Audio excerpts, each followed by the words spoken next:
On the morning of April 19, 1995, a decorated Gulf War combat vet blew up the federal building in Oklahoma City using a truck bomb that he didn't build in a Ryder truck that he didn't rent with the help of a passenger who didn't exist. Having just gotten away with the largest act of terrorism on U.S. soil to date, the Fort Bragg-trained Special Forces Sheep Drip Dropout blended in with the crowd by making his getaway in a car without a license plate and was immediately pulled over.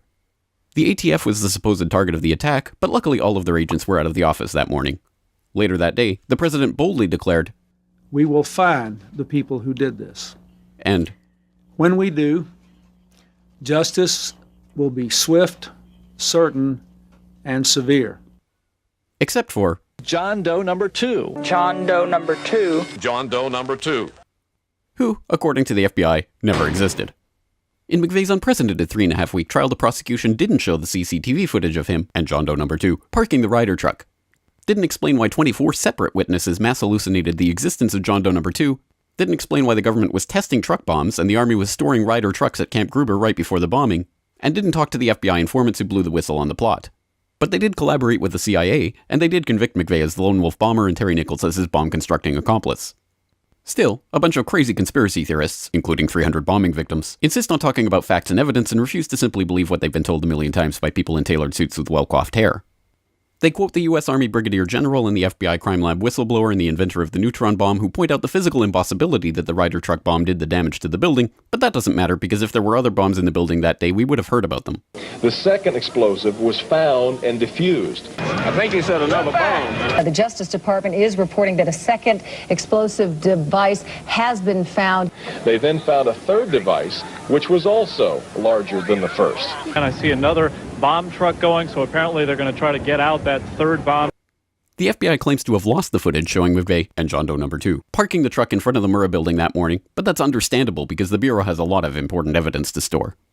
Terry Nichols insists the FBI was involved in the plot, but thankfully a judge has saved us the trouble of listening to him by preventing lawyers from deposing him. There was a bomb squad truck parked across the street 2 hours before the blast, but that just shows the authorities were prepared for anything.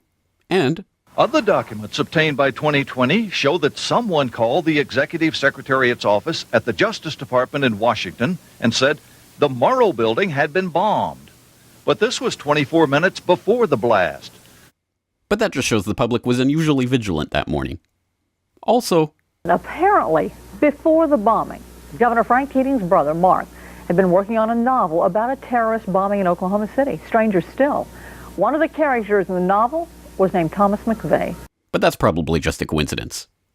McVeigh wrote a letter to his sister where he admitted to being a secret Special Forces operative, and he complained to friends of the pain in his ass from an Army-implanted microchip, but that's crazy because if he didn't actually leave the Army in 1991, there would be proof of that. This man never existed, and if you say otherwise, you're a crazy government-hating nutjob who deserves to be locked in a cage for the rest of your life. Likewise, him, her, them, her, and him. And him and him. McVeigh was not executed on May 16, 2001 as scheduled because the FBI had failed to turn over thousands of pages of evidence to McVeigh's defense attorneys. But the execution went ahead on June 11th. In a highly unusual and secret agreement, no autopsy was performed. One witness said he was still breathing, and the prison officials admitted his hearse was a decoy. Then, the case was officially closed. This is the story of OKC as told to you by the same truth-tellers behind perhaps a profoundly lonely man who craved attention but found consolation in doing good. And the helicopter we were traveling in was forced down after being hit by an RPG. And we're with the rebels. And he said, "Oh, you're with the rebels?" And they started beating him. "Oh, you're with the rebels? Don't you support Bashar?" And if you question any part of this story, you are a paranoid wingnut birther, truther, tenther, prepper conspiracy loon who should feel guilty for having been born. If you love baseball, fluffy kittens, hot dogs, Barbie, Star Wars, and freedom, you will never ever bring up any of these points ever again. Ever.